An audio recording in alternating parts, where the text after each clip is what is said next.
So today we're gonna make my famous green chili. It's I think 10:30 in the morning. So I'm gonna start this before I start breakfast. So stay tuned for the next video. It's gonna be about breakfast for this morning.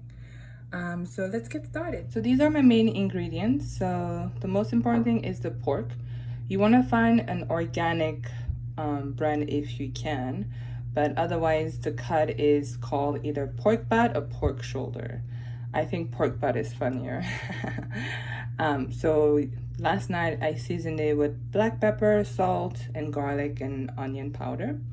And then this morning I'm adding some Cuban flavor.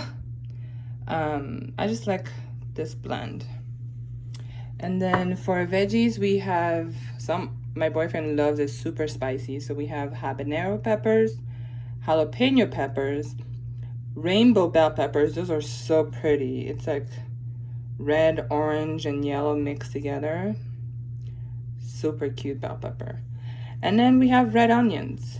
And then the next thing we're gonna add is fire roasted dice. I like anything fire roasted, it adds so much flavor. And then we have salsa verde, because you need your tomatillos. I do it the lazy way, but the super legit like chefs use like their own tomatillos and they make their own salsa, but I just buy it. And then I have a regular salsa verde, mild. And then we're gonna do some chicken broth. And then the other day I made a beef stew, so I have some leftover beef stock that I'm super excited to add.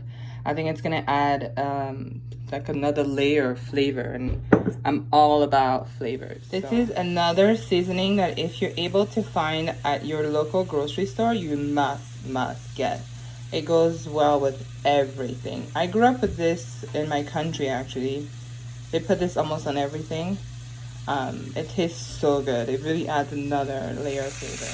So now I'm browning the meat with the Maggi sauce I showed you earlier, and I added some cumin. So I'm gonna brown this and then I'm gonna add the veggies. So the next step is adding all the veggies. We're gonna brown the veggies and then add the salsa, the broth. So once you have the veggies brown, the meat is brown, you wanna add the broth, the salsa, and then I'm gonna let this simmer for 3 to 4 hours, and then it should be ready to eat.